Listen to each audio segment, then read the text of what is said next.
Sa day 3 ng impeachment trial, inungkat ng depensa ang sinasabing plano raw para iligpit ang buong pamilya Duterte na binansagang Oplan Romanov. Sabi ng depensa, totoo ang planong ito. Kaya raw ganun na lang ang mga nabitawang salita ng Vice-Presidente nang tanungin tungkol dito. Pero ang sabi ng prosekusyon, wala naman daw pruweba ang depensa. Nakatutok si Joseph Moro. Sa impeachment trial kahapon, ang kampo ng depensa ang nagbukas ng usapin tungkol sa Operation Romanov na sinasabing plano para umano iligpit si Vice President Sara Duterte at ang kanyang pamilya. The truth of the matter is this. She and her family were threatened. And while her response was unconventional, it was justified. What triggered her response was a question about Operation Romanov, which is the plot to eliminate VP Sara and her entire family. At tinutukoy ng depensa ang tanong na ito ng isang vlogger sa online press conference ng Vice-Presidente noong November 2024 na naging meet siya raw ng mga binitawan niyang banta laban kay Pangulong Marcos, First Lady Lisa Marcos at dating Speaker Martin Romualdez. Baka po mamaya kasi totoo yung mga naririnig namin or yung, I don't know if it's true, na meron daw silang Operation Romanovs and baka bala kayong ubusin ang inyong pamilya dahil hadlang kayo sa kanilang mga balakin in the future. So mag-iingat po kayo. Yes. Huwag kang mag-alala, ma'am, sa security ko. Kasi may kinausap na ako na tao. Sinabi ko sa kanya, kapag pinatay ako, patayin mo si BBM, si Lisa Araneta, at si Martin Romualdez. No joke. No joke. Hango ang pangalang Operation Romanov mula sa pamilya Romanov ang royal family na namumuno noon sa Russia na minasakar isang taon matapos sumiklab ang Russian Revolution. Pero giit ng depensa, totoo ang Operation Romanov. Operation Romanov is in place and the threat against their lives is real.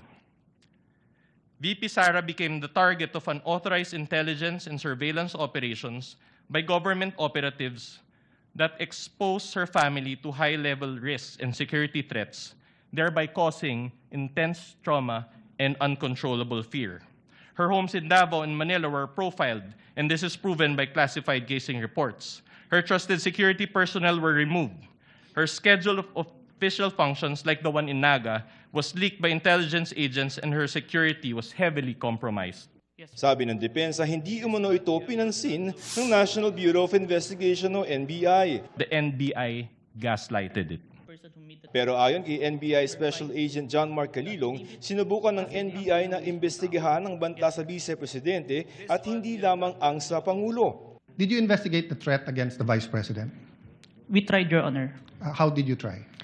It is included in our letter to the Vice President, Your Honor.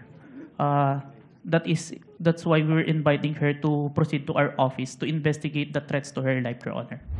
Ayon sa prosekusyon, walang pruweba ang depensa na totoo ang Operation Romanov. Narinig lang ho natin to dun sa isang naging statement ng Defense Counsel. So maliwanag, wala hong kahit na anong ebidensya na nalalapag dito sa paglilitis na to na mapatunayan to in any way. So it just remains an allegation. And at the end of the day, it seems that by raising this matter, it seems that they're making the point that they're trying to justify the threats by raising this. Pero ang katanungan ho dyan na dapat din pag-isipan ng ating mga kababayan, tama ba na kung merong pakiramdam na dahil dito sa mga ganitong klaseng allegations, ay pwede nang pagbantaan ang buhay ng ibang tao, pwede nang pagbantaan ang buhay ng presidente. So yan ho yung mga katanungan na dapat harapin at sagutin dito ho sa paglilitis na to. Sabi ni Palace Press Officer Undersecretary Claire Castro, ang banta sa Vice-Presidente ay hindi sapat na dahilan para ituring na tama ang pagbabantang ginawa niya sa Pangulo. Gina-justify niya ang sinasabing Oplan Romanov kaya siya nagbanta sa Pangulo? Hindi natin maiiwawaksi ang pagiging vice-presidente niya sa pagiging nanay niya. Ang pagbabanta ay pagbabanta. Sino ka man, nagbanta ka sa buhay ng Pangulo, Kahit ikaw ay isang nanay, ikaw ay isang vice presidente, walang pagkakaiba yon. Nagbanta ka pa rin sa buhay ng Pangulo. Sinusubukan pa naming kunin ang panig ni Duterte.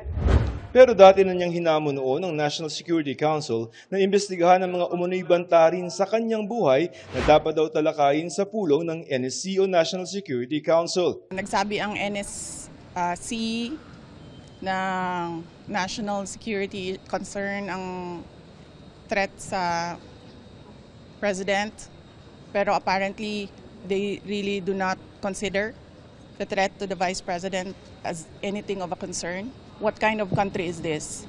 Hindi ba kaparte ng gobyerno ang vice president? Hindi ba ako binoto ng mga tao? Hindi ba ako ang vice president ng buong Pilipinas, ng lahat ng mga Pilipino? Pag threat sa'yo, baliwala. Pag threat sa kanila, national security. Saan ka? Sa paglilitis, tinanong ni Senator Judge Risa Ontiveros sa mga abogado ni Duterte, ito ba ang depensa ng bise sa kasong grave threats at inciting to sedition laban sa kanya?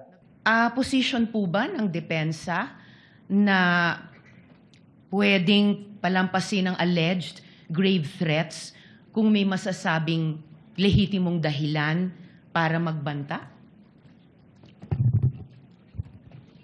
Your Honor, that is not the point. No. Mr. Presiding Officer, I am making a point through my question and I am asking the good counsel for the defense dahil sinabi nila there was a systematic oppression that yes, yan po ang nag-prompt nung alleged grave threats and alleged incitements ng Vice President. We would like to remind the senator judges to be cautious in making counsels for either party make conclusions of law and fact. Magkakaroon ng pagkakataon ng depensa na makapagpresenta ng kanilang sariling ebidensya doon sa article tungkol sa umuni pagbabanta ni Vice President Sara Duterte laban sa Pangulo pagkatapos mailatag ng prosekusyon ang lahat ng articles of impeachment. Ang pagkakaalam ko, just like yung order of trial no, sa mga regular courts, tatapusin muna ng prosecution yung buong case nila. Meaning Article 1, 2, 3, 4, or whatever. And then the prosecution rests, and when the prosecution rests, that's the time the defense will present its evidence. Joseph Morong, Nakatutok 24 Oras.